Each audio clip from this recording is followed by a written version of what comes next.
tienen han tenido esas experiencias. Y pueden que, pues claro, lo van a tomar cuando decimos que los toman por locos. Pues nosotros sabemos, se ríen, nosotros sabemos que no están alucinando.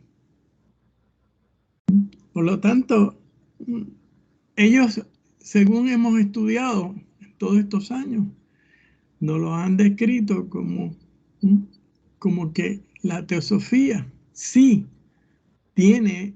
nosotros creemos en lo que la ciencia dice, pero también creemos en todo esto otro. Y ellos llegarán en algún momento acá. Todo esto que Blavatsky presenta y lo que ha hecho la ciencia es confirmar lo que la teosofía ha planteado, que no es un invento de la teosofía, eso ha sido porque, pues, ha sido por el estudio de la divinidad, de todos los estudios que personas antes, todos estos libros, todas estas personas han encontrado y lo han presentado, que estamos muy, muy contentos que haya sido así. Pero yo estoy muy contento de que eso existe y no creo por fe, lo creo por evidencia empírica de lo que han reflejado estas personas, de lo que nos han presentado. Porque Gina Larraza, Blavatsky, Dieter, todas estas personas, los incluyo también. Y yo pienso que no es puro intelecto, son hechos. O sea, gracias.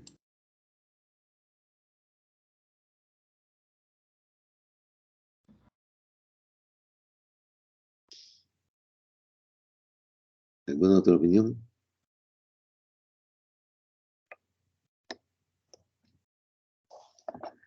En estos últimos años han salido muchos libros y se han hecho incluso videos y películas donde se ve aquellos que han logrado cruzar el umbral y cuentan sus experiencias de lo que vieron del otro lado. Que todos los que no creen dicen de que eso son alucinaciones, que eso era que estaba soñando, que era un sueño, o que simplemente los hombres de ciencia dicen que ha visto tantos libros y ha visto tantas películas de que no es fácil imaginarse esas fantasías. Pero aquí, en el estado de Nebraska, eso está al norte, creo que hace frontera con Canadá, un niño tuvo una experiencia de esa y el niño sí no le pueden decir de los libros que leyó ni de las películas que vio y fue capaz de contar. Les sugiero a los que puedan conseguir El cielo es real, Heaven is for real. Eso lo he visto hasta en la parte de los libros de Target y de Walmart. El libro es. Y no sé cómo fue que yo conseguí ver la película. No sé si fue por alguien que me facilitó para yo ver la película. Yo les recomiendo que si pueden verla, que es una experiencia interesantísima. Un niño que aparentemente no, los médicos no lo confirmaron, murió, pero ellos lograron revivirlo. Y después él cuenta todas las cosas que él vio durante el tiempo ese que estuvo muerto. Porque no me acuerdo si tenía 3 años, 4 años, una cosa así cuando eso le ocurrió. Y él hablaba con una confianza en una naturalidad tremenda. Perdón. Ángela tiene la mano levantada.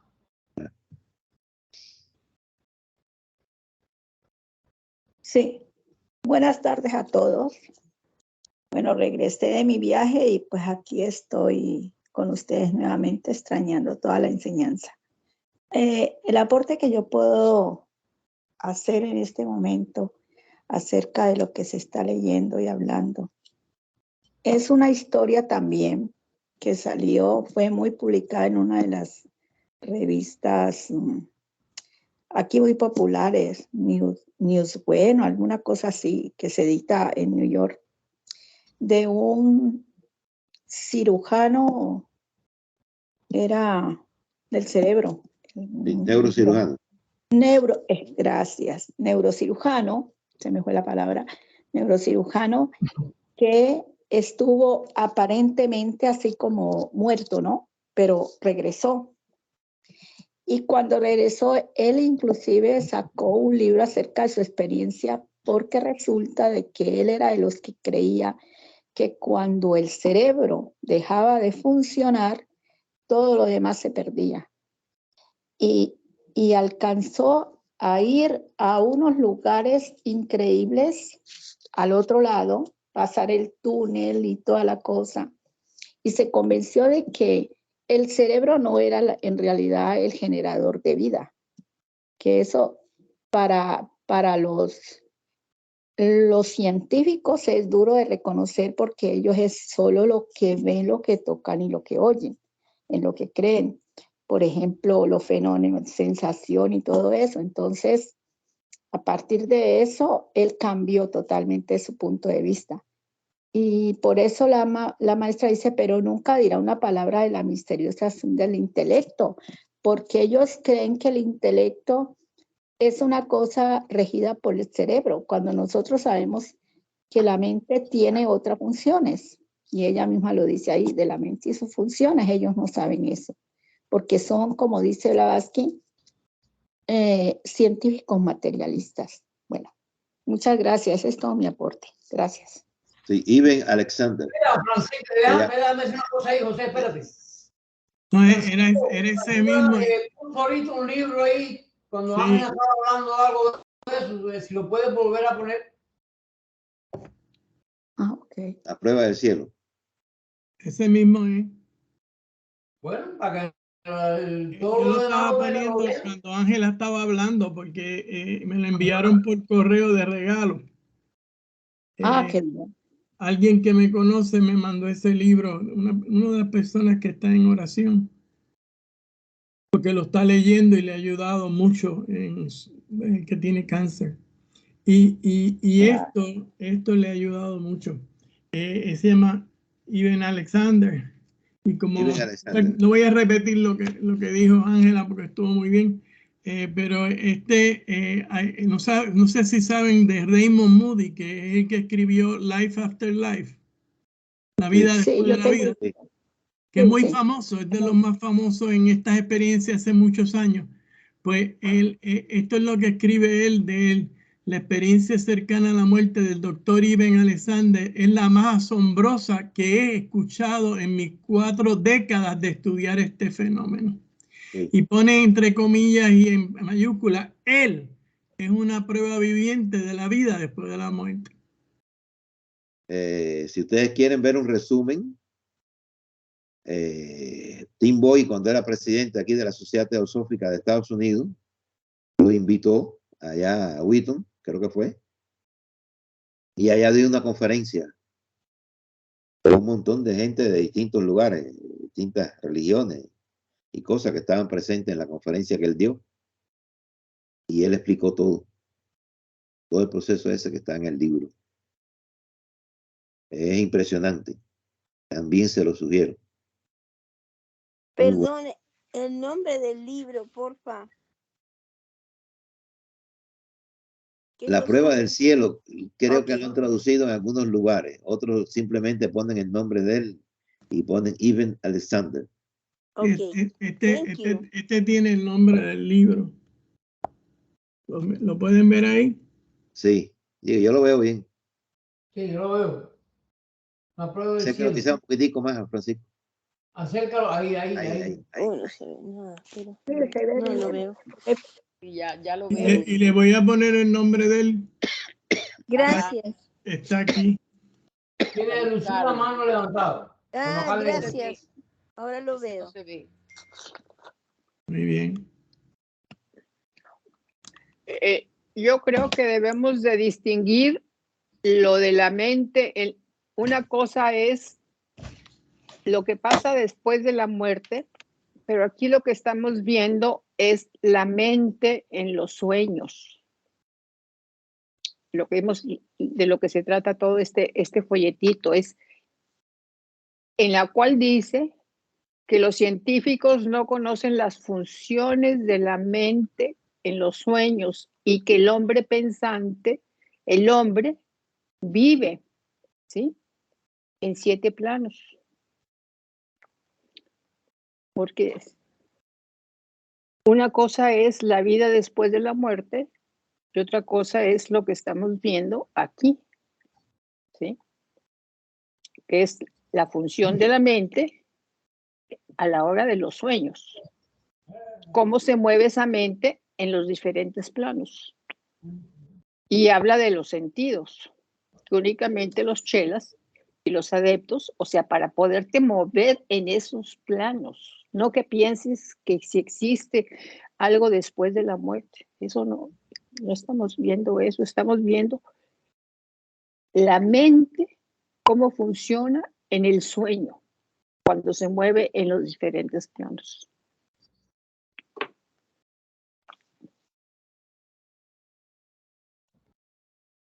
Ángela tiene la mano levantada. Y después Sí, Francisco. tú me disculpas si tal vez fui también que puse esa cuestión del cerebro, porque me basé en lo que decía ahí, la mente, sus funciones. Como no estuve antes, no sabía que se refería al sueño. Pensé que era a las funciones de la mente, del intelecto y eso. Así que yo te pido disculpas si dije algo indebido. Muchas gracias. No es que se diga, no pienso que se diga algo individuo, pero siento que en lugar de profundizar en el tema que estamos viendo, nos salimos y tenemos que profundizar siempre en lo que estamos leyendo para poder jalar la mente, ¿sí? Esa mente que los científicos no conocen, ni sus diferentes funciones, que ya al estar jalando la mente estamos pasando del plano del mental inferior al plano del mental superior, al abstracto, ¿sí? Que eso es lo que yo pienso, que en nuestro actual estado de evolución, claro que hay muchas personas que tienen una evolución más adelantada que otros, pero el grueso de la humanidad estamos muy metidos en camamanas y aquí ni siquiera nos imaginamos cuando dormimos los niveles que se pueden alcanzar cuando ya tienes un desarrollo interno, como es el de los adeptos y los chelas altamente entrenados, porque también aquí se están diciendo que hay que recibir un entrenamiento para poder llegar a esos estados.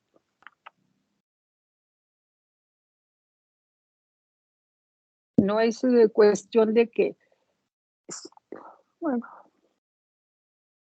es mi opinión.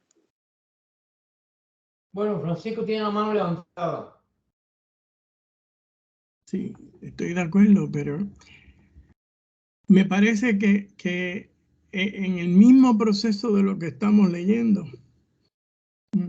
dice que en la medida que las personas van evolucionando, como bien lo dijiste, van a ir, se va a ir utilizando ese nivel superior o se va a ir, y una vez eso se une, a través de toda esta lectura lo hemos visto, pues entonces va a ser uno. Sabemos que no estamos ahí, tardaremos a lo mejor muchas existencias, no sabemos de nada de eso, cuánto nos tomará ni dónde estamos. Pero sí, yo no puedo ver esto.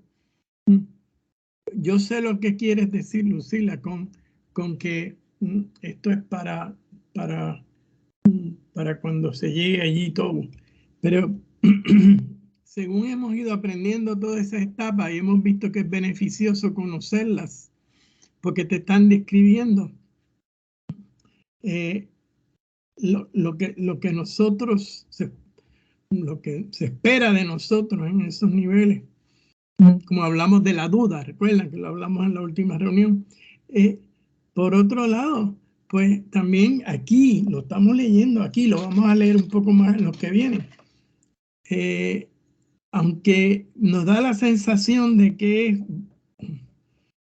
hay como murallas, no las hay y no es tan escasa. Yo recuerdo que hace muchos años Víctor decía, y nunca se me olvida ese planteamiento de Víctor porque lo hizo durante varios años en diferentes momentos. Y él está aquí que me puede decir embuste. Él decía, ¿y dónde hay personas como esas que describimos en el mundo? Yo estoy seguro que las hay, ustedes también están seguros que hay. Hay personas que y cuando dice altamente entrenados, las mismas personas que están así, los van a empezar así. Si empiezan a conectarse, lo van a lograr. O sea que no es el compromiso, es creer en eso. Y no estoy hablando de la fe ciega, estoy hablando un proceso científico, quizás no el científico que conocemos de los materialistas, pero yo creo que nosotros tenemos que empezar a mirar como que esto también es un tipo igual de valioso que la ciencia. Por lo tanto, yo estoy leyendo, y lo he dicho varias veces, yo estoy leyendo El Castillo Interior, que Sarasota está haciendo un buen trabajo ahí en un grupo que están estudiando. El Castillo Interior de Santa Teresa de Ávila, donde ella tiene conexiones donde ella escribió ese libro que ha sido básicamente dictado y que ella era una monja. Y en eso que ella vio y en eso que ella reflejó, te da cuando ella le habla a las otras monjas de esto. Ella está en un estado como muchas veces parece que ya está allí y está describiendo en el castillo ese nivel donde ya está el última mansión, como si estuviera en el cielo ya. Pero es interesante por esto que estamos hablando, viéndolo de otro punto de vista. Y yo no le quito importancia. Yo sé que en algunos momentos yo he estado casi quizá, y no sé si pues mirando, no quiero que si tú lo que dices es que no debemos invertir energía y que podemos más bien enfocarnos, estoy de acuerdo, pero estas cosas conectan y nos dan profundidad. Nos dan profundidad porque entonces entendemos cómo se conecta una cosa a la otra. Claro, pero recoger velas, como tú dices, y volver a eso, porque a menos que digamos, no, vamos a hacer un alto y nos vamos a estudiar eso, estoy de acuerdo contigo, pues entonces vamos a cerrar un poco el camino. Pero no sé si eso...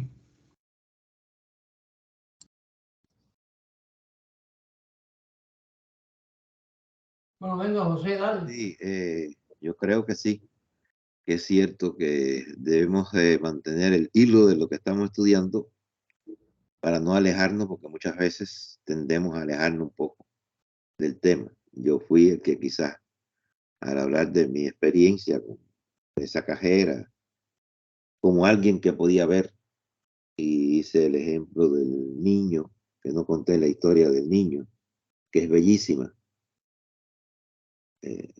Y creo que sí está bien la recomendación de que si pueden buscarlo, que lo lean. Nos puede ayudar, aunque nos salgamos un poco del tema. Y nuestro objetivo es, como un pequeño grupo que somos de estudiantes, puesto que ninguno aquí tiene, creo yo, capacidad suficiente como para poder dirigir al resto del grupo, sino todos somos estudiantes, todos somos aprendices. Simplemente, si queremos expresar algo, expresarlo y punto. Para no ser que un día caigamos en el error de discutir o de imponer o cualquier cosa de eso. Entonces sí vamos a romper la unidad.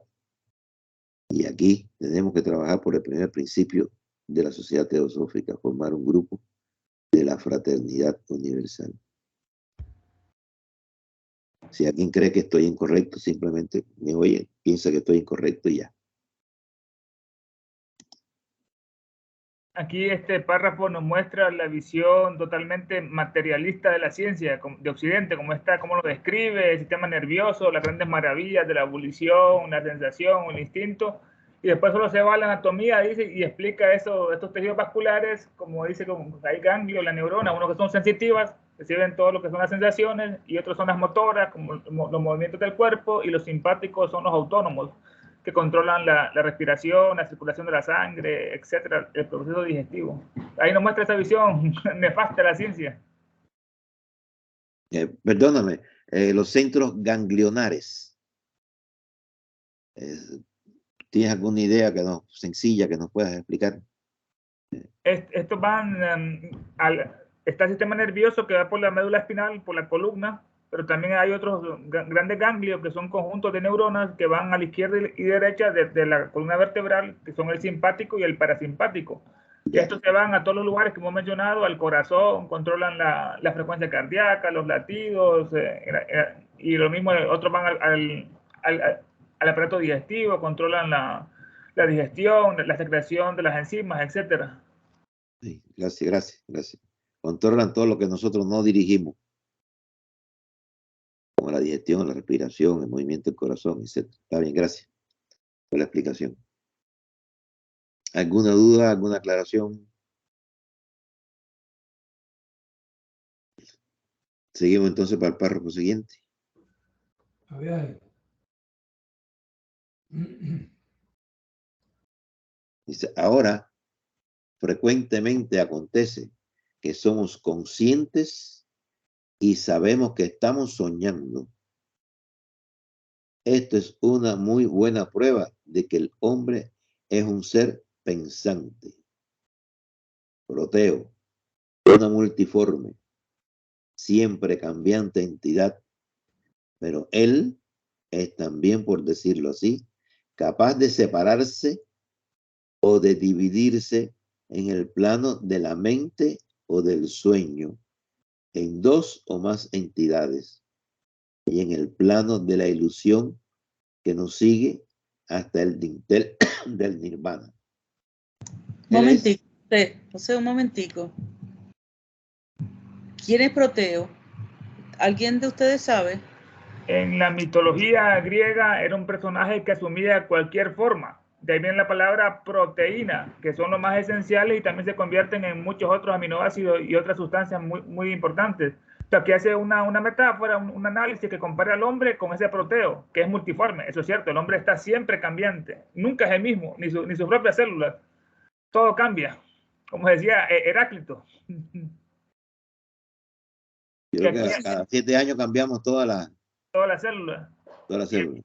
Y aquí hace una explicación bastante ejemplar de que como en los sueños está el hombre pensante, el hombre se divide, el cuerpo físico se duerme, después están las emociones que a veces son muy fuertes en los sueños, el plano astral, pero también está a veces que ocurre los sueños lúcidos, que dice al principio del párrafo, que el hombre es consciente que está soñando, y esto es una prueba fehaciente que el hombre es un ser múltiple, no es solamente el cuerpo físico, y no tiene otros principios que estudiamos. Ok. Gracias, Ernesto, muchas gracias. O sea que el hombre es capaz de hacer esto, de dividirse el plano de la mente o del sueño en dos más entidades en el plano de la ilusión que nos sigue hasta el dintel de nirvana. Ok, si no hay preguntas, sigue entonces. Él es como Ein Sof, hablando de él, a través de él y a él mismo. Y en este es el misterio de la inescrutable deidad del Zohar. así como en las filosofías de la India. Lo mismo en la Cábala, en los Puranas y en la metafísica vedantina, y aún en los llamados misterios cristianos de la divinidad y de la Trinidad. El hombre es el microcosmo del macrocosmo. El Dios en la tierra está construido en el patrón de Dios de la naturaleza, pero la conciencia universal del verdadero ego trasciende 1.000.000 de veces la conciencia propia del ego personal o falso. Al principio da una caracterización de este gran misterio, lo compara con el Ein Sof, el sin límites de la Cábala. Dice que habla a través de él, o sea, del hombre, y es a él mismo que se habla. Y da la otra, que a través de él, a él mismo, hablando de él. Son tres en uno. Y dice que este es el gran misterio de todas las grandes filosofías, tanto el Zohar, el libro del Esplendor, los Puranas de la India, la metafísica de Sankaracharya de Vedantina, que es una de las 6 darshanas de la escuela de filosofía de la India, y aún también en Occidente los llamados misterios de la divinidad y la Trinidad. Ahí viene la unidad y la Trinidad, el Logos, que hemos estudiado mucho. Y al final nos dice algo hermoso, que somos el microcosmo del macrocosmo, somos el pequeño universo. Somos el Dios en la tierra y que está construido con ese patrón mismo del Dios de naturaleza. Todo está dentro, todos estos grandes misterios. Pero dice que la verdadera conciencia de nuestro ego trasciende 1.000.000 de veces, o sea, qué gran amplificación, 1.000.000 de veces la conciencia del propio ego. Es como la gota comparada con el gran océano.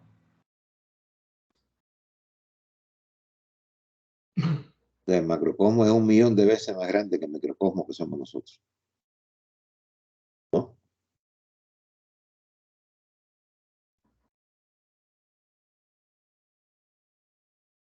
Perdón, me imagino que es un decir, porque puede ser que sea eso, puede ser que sea más. Creo yo. De lo que no hay duda que es más grande.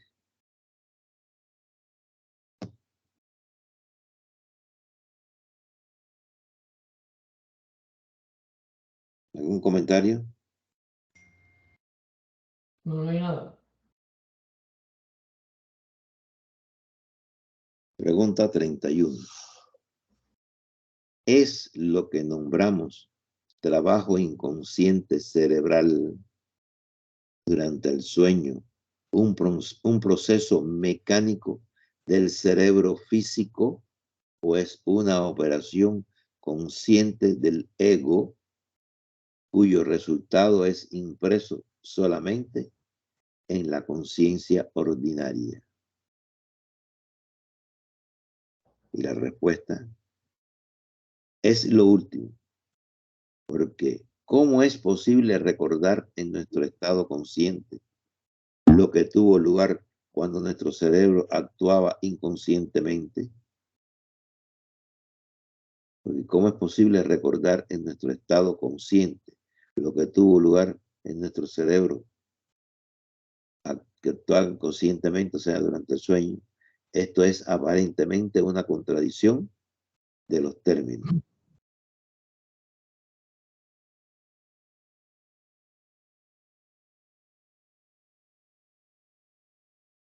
O sea que es lo que nos decía al final de la pregunta, ¿qué es lo que ocurre? Que las impresiones del ego superior quedan impregnadas en nuestra conciencia y por eso que después le recordamos al amanecer.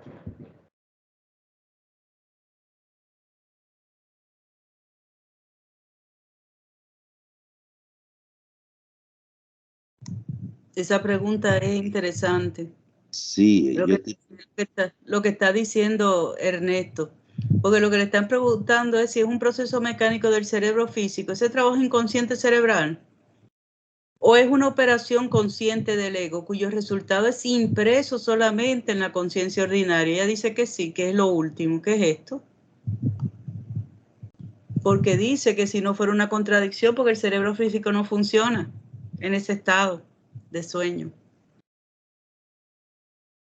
Y al principio creo que fue que vimos que ella dijo que el cerebro como que descansa, nada más que deja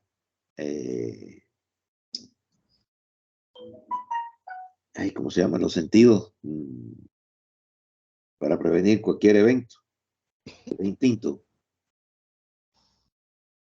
Los instintos nada más que quedan funcionando. Pero yo lo que siempre me he preguntado, y todavía no he encontrado bien claro, ¿no? Cómo es. Porque hay personas que pueden recordar un sueño extremadamente largo. Y la mayoría, en los que me incluyo, nunca me acuerdo de lo que soñé.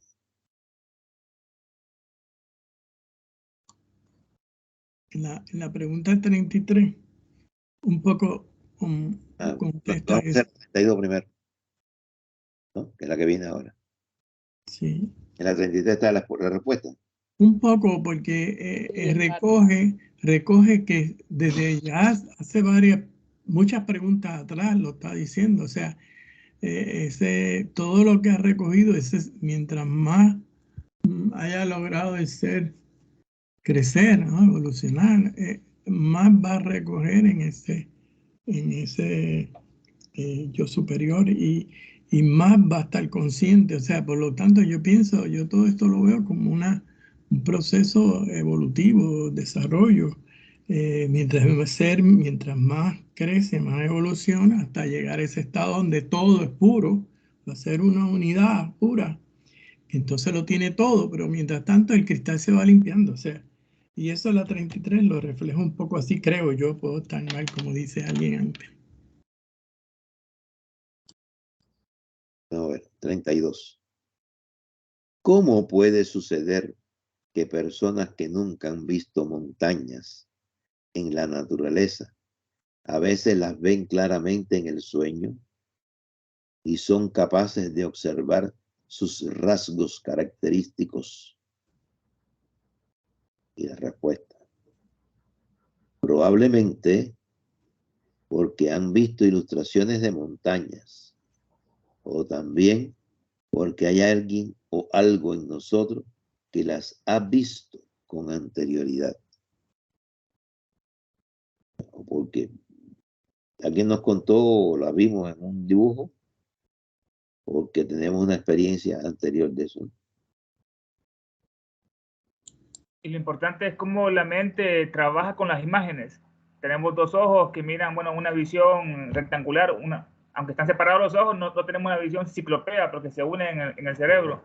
Y las imágenes pues funcionan en todos los planos, en el plano astral, en los sueños y así sucesivamente.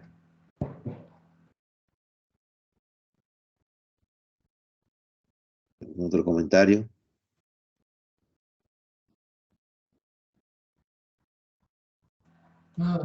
Para 33. ¿Cuál es la causa de esa experiencia en el sueño, en la cual el soñador parece estar siempre esforzándose por algo sin que nunca lo alcance? Voy a repetir. ¿Cuál es la causa de esa experiencia en el sueño en la cual el soñador parece estar siempre esforzándose por algo sin que nunca lo alcance? La respuesta es porque el yo físico y su memoria están impidiendo la posibilidad de saber lo que hace el verdadero ego. El que sueña solo recoge débiles vislumbres de las acciones del ego, cuyas acciones producen los llamados sueños en el hombre físico, pero no es capaz de seguirlas consecutivamente.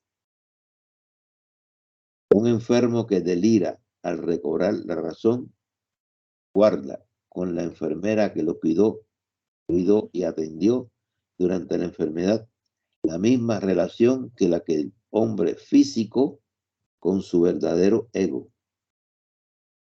El ego actúa con tanta conciencia dentro y fuera de él como lo hace la enfermera que atiende y cuida al hombre enfermo. pero ni el paciente, después de abandonar su lecho de enfermo, ni el que sueña al despertar, serán capaces de recordar algo, excepto vislumbres. Y eso a intervalos.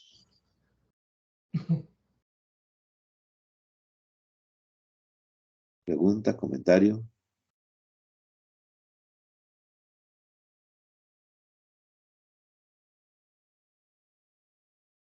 Entonces debe ser eso, Francisco, ¿no? Que mi ego trata de que no me acuerde de las cosas que yo hice. Sí, pero se completa más adelante cuando te hace entonces por qué sí recordamos, que ya lo ha dicho anteriormente, pero lo engloba en una de estas preguntas. Creía que tenía esa parte aquí también, pero la tiene, porque sí podemos, cuando en un momento dado, sí podemos traer esa información y tenerla. Al fin y al cabo la vamos a tener toda, porque la vamos a vivir directamente como es. Pero eso es paulatino. No sé si es en la próxima, quizás lo tiene, pero ya lo vamos a tener. Eso lo vamos a tener. Ah, bien. Y esa es una estupenda comparación que hace al final acerca de la enfermera con el que está delirando. Sí. Dice que la enfermera es el ego que lo está cuidando, pues al hombre que delira, que es como que está durmiendo. Y por eso es que él no puede tener ningún recuerdo de esto, excepto la enfermera que sí lo va a tener, porque estuvo pendiente de él. Como el ego lo está con nuestro ser.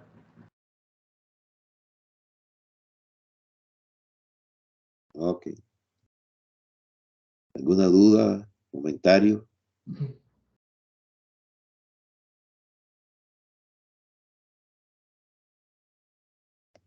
Vamos para la 34. ¿Puede alguien leer un poquito? Bueno, yo leo ahora mismo. Con Marianela no vaya, leo ya. ¿Qué diferencia hay entre el sueño y la muerte? Responde Blavatsky. Hay, en verdad, cierta analogía entre ambos, pero también una gran diferencia. Durante el sueño existe una conexión, aunque débil, entre la mente superior e inferior del hombre. Y la primera, la mente superior, está más o menos reflejada en la segunda, por más que sus rayos puedan desviarse. Pero una vez que el cuerpo ha muerto, el cuerpo de ilusión o Mayavirupa se convierte en Kamarupa o alma animal y queda abandonado a sus propios recursos. Por consiguiente, existe tanta diferencia entre el fantasma y el hombre como la hay entre el animal denso y grosero, aunque sea sobrio moral, y el hombre inveteradamente ebrio, incapaz de distinguir los contornos más salientes. Entre un hombre encerrado en una habitación a oscuras y otro en una habitación iluminada, aunque sea imperfectamente por alguna que otra luz. Los principios inferiores son semejantes a las bestias salvajes y el mana superior es el hombre racional que los somete y subyuga con más o menos éxito. Pero una vez que el animal se ha liberado del dueño que lo mantenía en sujeción, no bien ha cesado de verlo y oírlo, parte otra vez a la selva y a su antigua guarida. Se requiere, sin embargo, cierto tiempo para que un animal vuelva a su estado original y natural. Pero estos principios inferiores, o fantasmas, retoman instantáneamente y tan pronto la tríada superior ha entrado en el estado de bachánico. La duada inferior vuelve a ser lo que era desde el comienzo. Un principio dotado de instinto puramente animal, hecho más feliz aún por el gran cambio. opiniones. Deja abrir la puerta. Bueno, esto surge una interesante pregunta que siempre se hace acerca de la relación que hay entre el sueño y la muerte. Dicen que el sueño es una pequeña muerte. En la mitología griega antigua eran dos hermanos, uno Ignos y el otro era Tánatos. Uno era el dios del sueño y otro el dios de la muerte, pero eran hermanos, tenían esa relación. Y después ella aquí describe maravillosamente, o sea, cuando ocurre la separación de los principios, dice que lo superior se va al de Bachán, entonces el animal, el Kamarrupa, que lo compara con una bestia salvaje, que ya no tiene a su dueño, que trataba de amansarlo, vuelve inmediatamente, dice, a su estado bestial. Y lo compara con los animales que incluso cuando han estado con el hombre, ellos al recuperar su libertad tratan un poco de volverse a bestializar otra vez.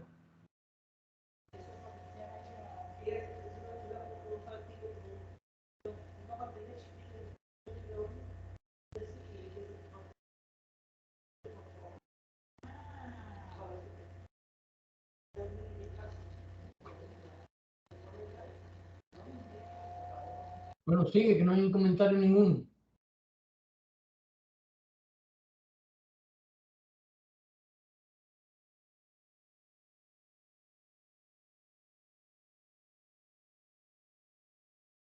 ¿Cuál es la condición del linga charira o cuerpo plástico durante el sueño? Esa es la pregunta número 35. La respuesta.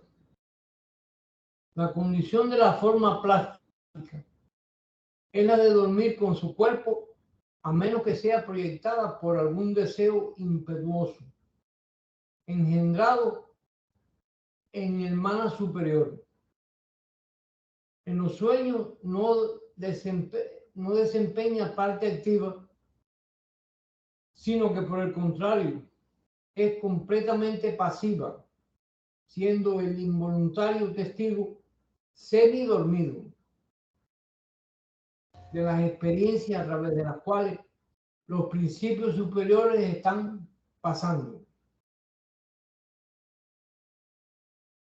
Ahí nos está dando la relación entre el cuerpo astral, que en la terminología oriental es el linga sharira. ¿Qué ocurre cuando está en el sueño? Él dice que lo más común es que él duerma con el cuerpo, excepto de que el ego mande, que tenga deseos impetuosos y así como que lo despiertan, que lo activa.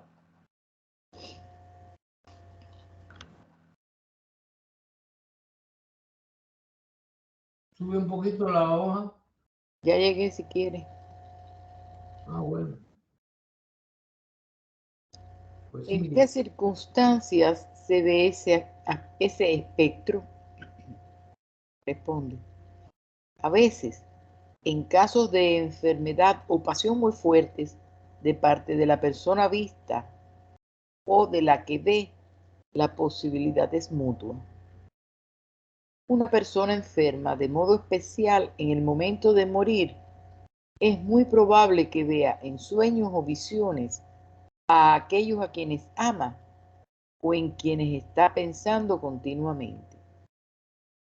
Y lo mismo ocurre con una persona despierta que esté pensando intensamente en alguien que está dormido en ese momento.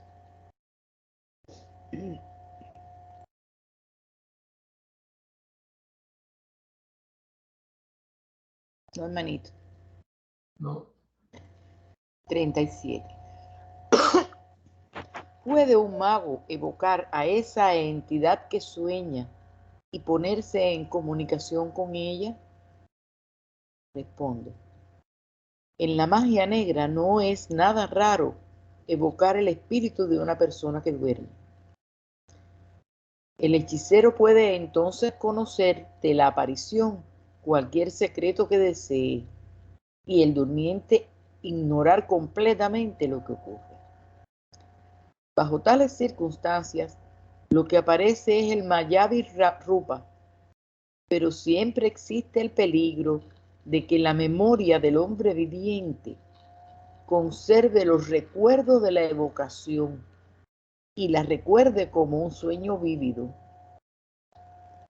Si no está, empero, a una gran distancia, el doble o linga sharira puede ser evocado, pero éste no puede hablar ni dar información, existiendo siempre la posibilidad de que el durmiente muera debido a esta separación forzada.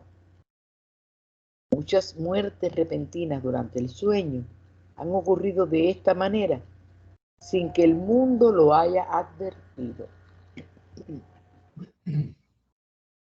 Esto sí está bastante profundo, que está tratando acerca de evocación, no invocación, no, evocación de espíritu. La invocación es cuando pedimos ayuda de ellos, y la evocación es cuando se manifiestan. Y aquí dice que esto es utilizado por la magia oscura, que evocan al espíritu para sacarle toda la información posible cuando está durmiendo.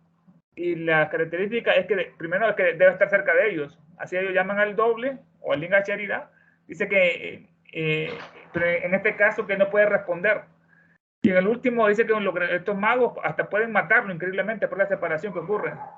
Y así han ocurrido muchas muertes, dice repentinas.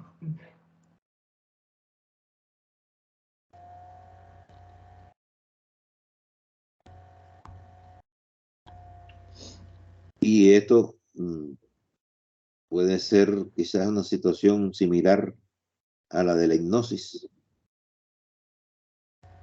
sobre todo cuando tratan de hacer regresiones o algo por el estilo.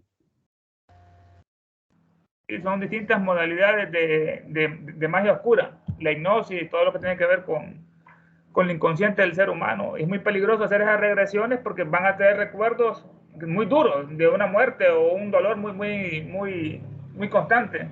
Por eso que la mente los olvida, el ego superior.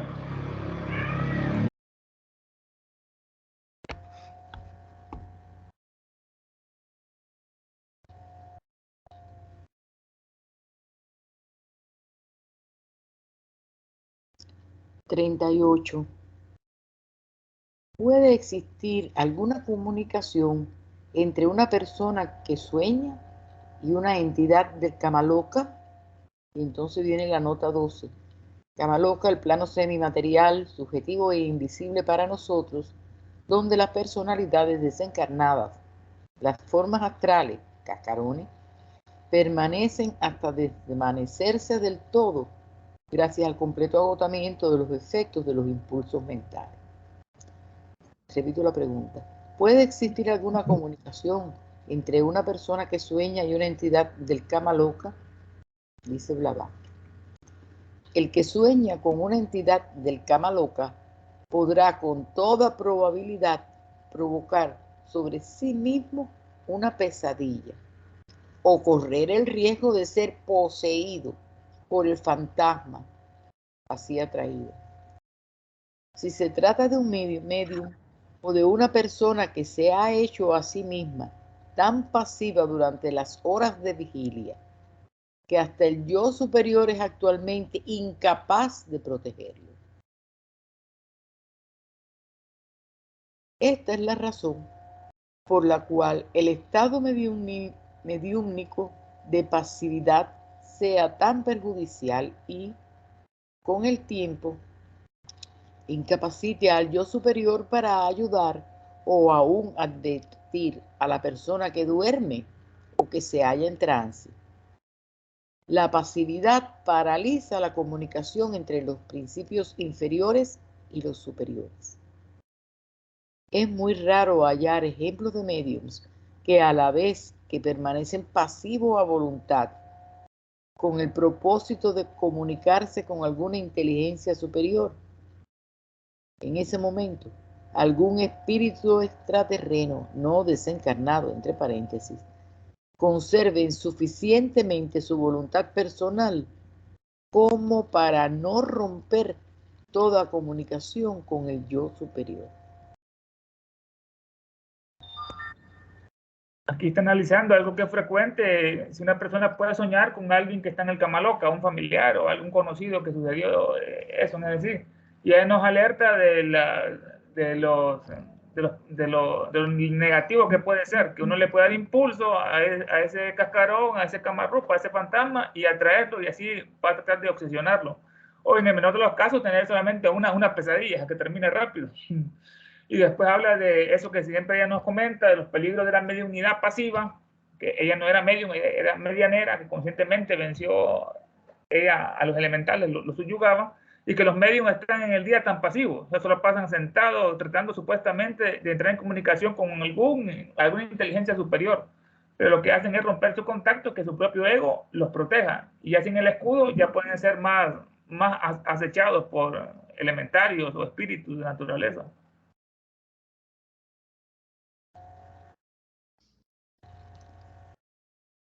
Yo no sé si viene al caso, pero sé de alguien que me contó en más de una ocasión que soñaba con su abuela y su abuela la llevaba a caminar por las calles, el mismo lugar donde había nacido ella, donde había vivido. La llevaba a caminar por las calles, caminar por las calles, caminar por las calles. Entonces yo le pregunté a alguien, un sacerdote, y me dijo, bueno, lo único que podemos hacer es una misa de difunto. A veces eso le ayuda, y efectivamente, después de la misa de difunto, más nunca soñó más con la abuela. No sé si eso es esto que están hablando aquí, la comunicación de alguien en el Camaroca durante el sueño. Ángela tiene la mano levantada. Sí, por favor, tengo una pregunta. ¿No sería como una especie de defensa, como recomiendan en la teosofía, antes de uno dormir, entregarse al servicio en el otro plano, pero también entregarse al maestro? Eso no podría tal vez evitar eso del que están hablando aquí, que uno en el sueño se comunique con alguien en cama loca. Esa es mi pregunta, por favor, si Vladimir o alguien puede contestarme, los agradezco. Ángela, ¿puedes repetir la pregunta? Sí, la pregunta es que en la teosofía, por lo menos cuando yo entré, decían que uno en la noche antes de dormir debía entregarse al plan divino, o sea, a los maestros, ¿no? Y que también uno podía entregarse al servicio por medio de un maestro al otro lado, ¿no? Como un auxiliar. Entonces, eso no sería también probablemente una protección contra eso que dice allí, que una entidad del Kamaloka puede tratar de comunicarse con uno en el sueño. Esa es la pregunta. No, claro, esas son, sí, fortalece la defensa, el escudo de las personas. Eso también se mira de que, dice ahí en otra parte, que la mejor defensa contra eso son siempre los buenos pensamientos, las buenas palabras y las buenas acciones que hacemos en el día, que eso es lo más importante. Y sobre la noche, sí, es muy bueno eso que mencionaste. También otros mencionan que debemos hacer lo que Pitágoras recomienda en los versos de oro, que al acostarse, hijo mío, no te acuestes a dormir sin ver todo lo que hemos hecho en el día, que fue lo bueno, que fue lo que dejamos de hacer, que era productivo, y qué es lo que no debemos volver a hacer al siguiente día. Ah, perfecto. Gracias. Gracias, Vladimir.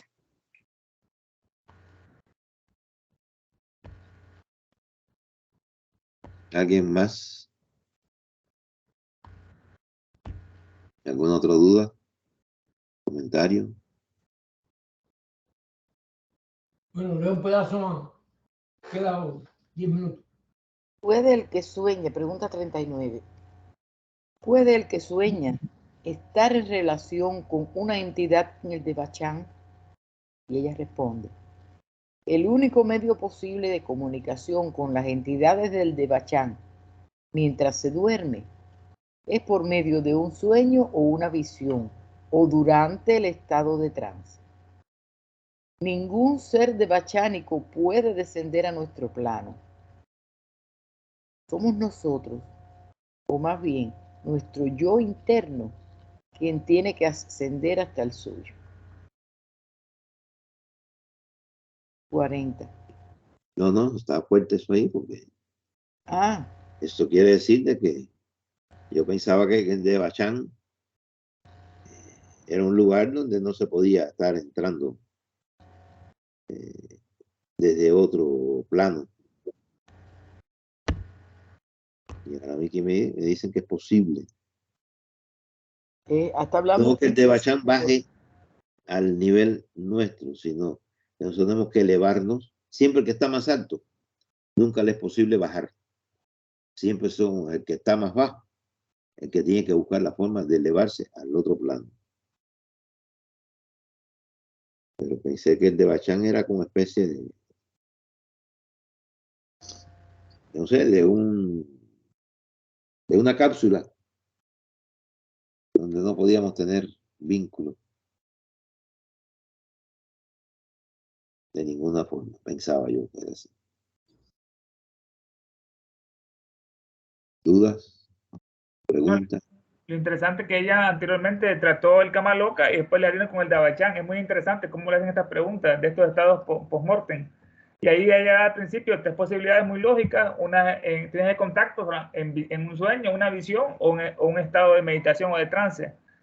Y ya lo último, después que estaba mencionando José acerca de que ningún ser devachánico va a descender, o sea, está en un cielo, entre comillas, un estado de bienaventuranza y por ende no puede tener contacto con la tierra, porque es totalmente lo contrario. Es el yo interno que debe ascender por esa escala, para supuestamente llegar a tener contacto con esos estados, con esos espíritus devachánicos. Ah, bien, gracias. ¿Alguna otra pregunta, duda?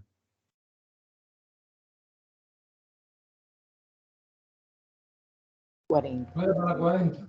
¿Cuál es el estado mental de un ebrio durante el sueño? Respuesta. No es de verdadero sueño, sino de un pesado estupor. No es un descanso físico, sino algo peor que el insomnio y que rápidamente mata al ebrio. Mientras dura ese estupor, como también durante su ebriedad, en el estado de vigilia, todo gira y da vueltas en su cerebro, produciendo en su imaginación y fantasía horribles y grotescas formas, en continuo movimiento y contorsiones. Bien. Si los que beben alcohol supieran un poquitico, tuvieran una ligera idea.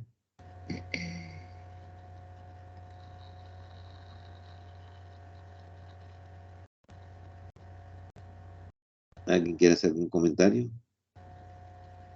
¿Experiencia de alguien que conoce?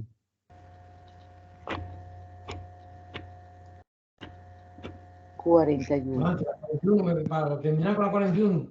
¿Cuál es la causa de las pesadillas?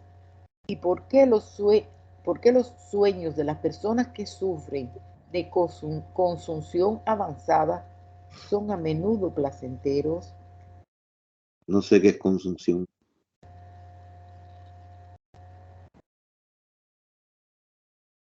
No, yo me quedé también en eso. Pero hay quienes están usando, pueden llamar el diccionario. Ah, espérate, aquí lo tengo. Consunción.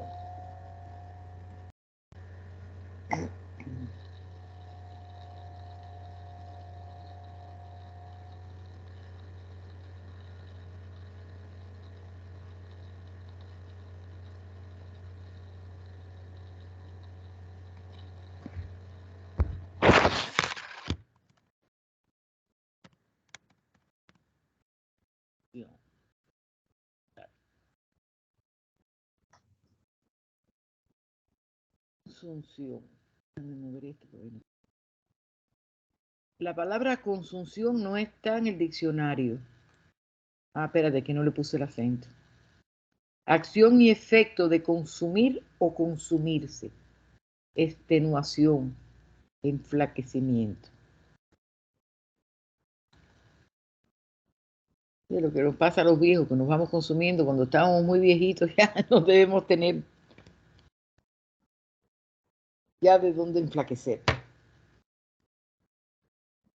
Como dice, las personas que sufren de consunción avanzada. Sí, muy flaquito. Dice ella, la causa de las primeras es simplemente psicológica. La pesadilla proviene de la opresión y dificultad en respirar. Y la dificultad en respirar creará siempre una sensación de opresión y producirá una sensación de inminente calamidad. En el segundo caso de la pesadilla, y ahora Después de la pesadilla. sí, y ahora los sueños de los sueños placenteros. En el segundo caso, Los sueños se vuelven placenteros porque el consultivo, o sea, el consumido, se siente cada día más separado de su cuerpo material y, en proporción, más clarividente. A medida que la muerte se aproxima, el cuerpo se consume y cesa de ser un impedimento o barrera entre el cerebro del hombre físico y su yo superior. ¿Cabe otra, tío? Bueno, dale. 42. Es bueno cultivar los sueños. Es mediante el cultivo del poder denominado sueño que se desarrolla la clarividencia. ¿Y cómo se cultiva ese poder?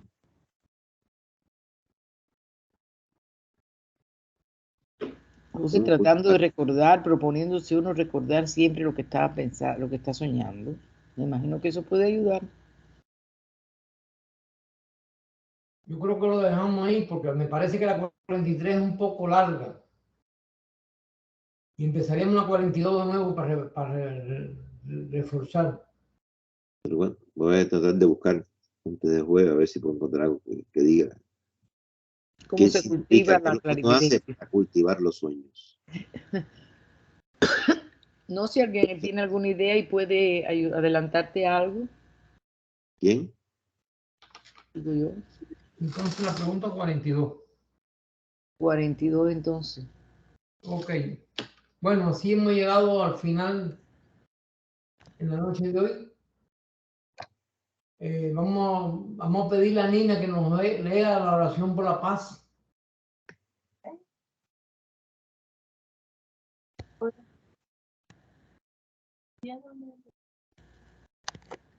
De la falsedad a la verdad. Llévame de la desesperación a la esperanza, del miedo a la confianza. Llévame del odio al amor, de la guerra a la paz. Que la paz llene nuestros corazones, nuestro mundo, nuestro universo. Condúceme de lo irreal a lo real, de las tinieblas a la luz, de los insensatos deseos al gozo pleno, de la ignorancia a la sabiduría, de la muerte a la inmortalidad. Paz, paz, paz a todos los seres. Himno de la paz. Que la paz irradie tanto en todo el cielo como en el vasto espacio etéreo en todas partes. La paz en toda esta tierra, en el agua y en todas las hierbas, árboles y criaturas. Que la paz fluya sobre todo el universo. Que la paz esté en todo el universo. Y que siempre exista en todo paz y solo paz. Paz, paz y paz para nosotros y todos los seres.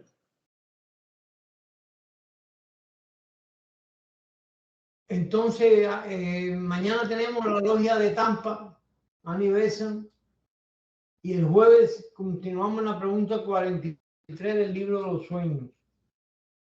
Invocación de cierre. Agradecemos a los venerados maestros de sabiduría y compasión su participación y cooperación en esta sesión. Que en el futuro mantengamos nuestros pensamientos unidos en este trabajo que realizamos en beneficio de la humanidad. Oh vida oculta que vibras en cada átomo. Oh luz oculta que brilla en cada criatura. Oh amor oculto que todo lo abarcas en la unidad. Que cada ser que se sienta uno contigo sepa que por lo tanto es también uno con todos los demás. Paz, paz, paz a todos los seres.